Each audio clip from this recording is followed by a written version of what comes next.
English learners. Welcome back to English Pod. My name is Marco. And I'm Erica. And today we're bringing you a great office lesson. That's right. But actually, I hope this situation never happens to any of our listeners. Exactly. Today we are firing somebody. So Yikes. it is a little bit complicated, but maybe you're an HR manager, maybe you are a supervisor, and you'll have to do this one day. So gotta learn how, right? Exactly. All right. Well, why don't we get started then as we listen to Isabel and Anthony.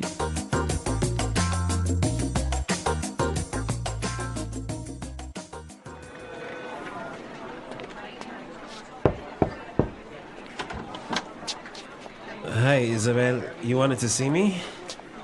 Yes, Anthony. Come on in and have a seat.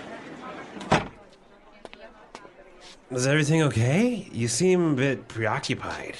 Well, Anthony, this is not going to be an easy conversation.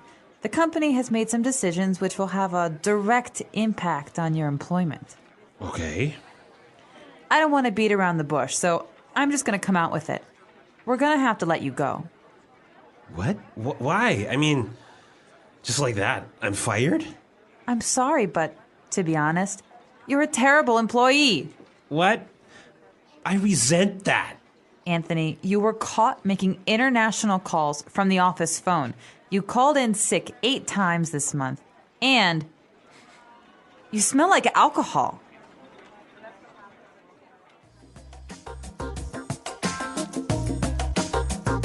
He did sound a little bit like he had too much to drink, huh? I know he had that kind of Slur. that slow way of talking that made him seem a little bit drunk. Well, that's definitely something you don't want to do, is show up to work with alcohol in your breath. Exactly. But you know what? There's a lot of great language in this dialogue. So why don't we take a look at it now in Language Takeaway? Language takeaway. All right, well, I want to look at 3 words here. Now, the first one, Anthony said that Isabel was preoccupied. Preoccupied. Preoccupied. Okay, so if somebody is preoccupied, They're not focused. maybe they're a little bit worried. Yeah, they're thinking of something else. Okay. Why don't we take a listen to a few examples of how this word is used?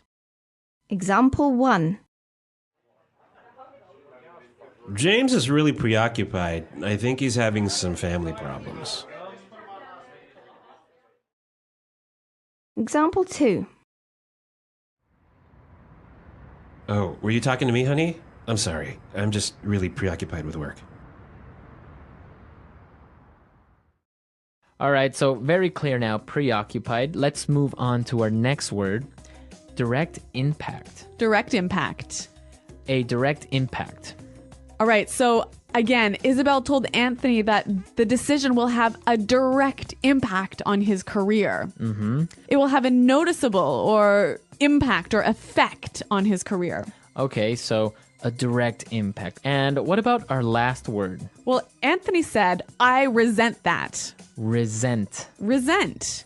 Okay, now this is spelled exactly like resent, like with an S, right? That's right. R-E-S-E-N-T. But you pronounce it like a Z. Resent. Resent that.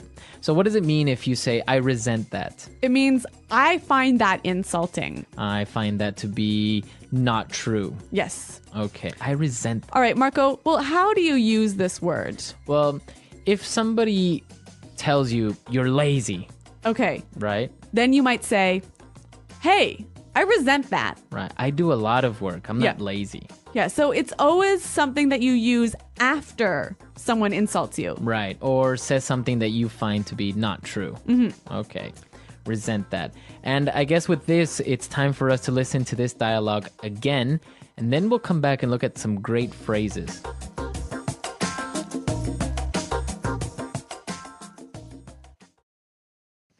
Hi, Isabel. You wanted to see me? Yes, Anthony. Come on in and have a seat.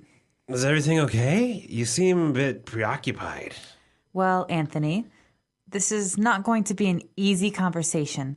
The company has made some decisions which will have a direct impact on your employment. Okay. I don't want to beat around the bush, so I'm just going to come out with it. We're going to have to let you go.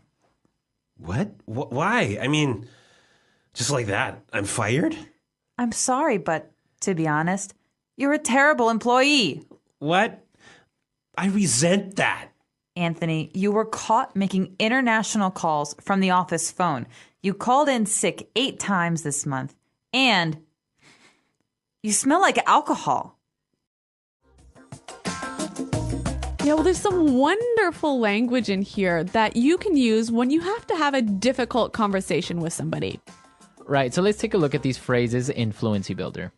Fluency Builder. We have 3 phrases here, and the first one is to beat around the bush. Okay, beat around the bush. Beat around the bush. Okay, so this is an idiomatic phrase. So before we explain it, let's listen to somebody beating around the bush. Okay, the one thing that I want to tell you, it's so important that I don't like, sometimes when, all right, here's the deal. This is it. Specifically, it's not this, it's not that, it's not you, it's not me. It's everyone. It's everything. Do you understand what I'm saying? So as you can tell, the person has something to say, but They're taking a long time to say it. right, you're kind of looking for the right or maybe more polite words to say something. Exactly. So that is to beat around the bush. Now, the opposite of to beat around the bush is to come out with it. Okay, come out with it. Come out with it. So maybe you're talking to your friend and he's beating around the bush, so you can just say, hey, come out with it. Tell me. Tell me, just Yep. what is it, Exactly. right? Come out with it. Be direct. When Isabel finally came out with it, she told Anthony that we're going to have to let you go. Let you go. Let you go. So this is actually a nicer way of saying you're fired, Yeah, it's a little bit more polite, isn't it? right? We're going to have to let you go, or, Oh, I was let go from my company. right. So a synonym for to be fired. Exactly. Okay, so let's listen to Anthony getting fired one more time, and then we'll come back and talk a little bit more about this difficult situation.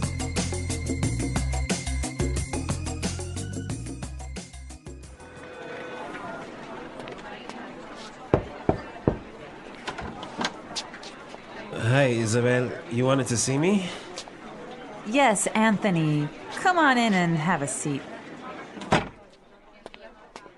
Is everything okay? You seem a bit preoccupied. Well, Anthony, this is not going to be an easy conversation. The company has made some decisions which will have a direct impact on your employment. Okay.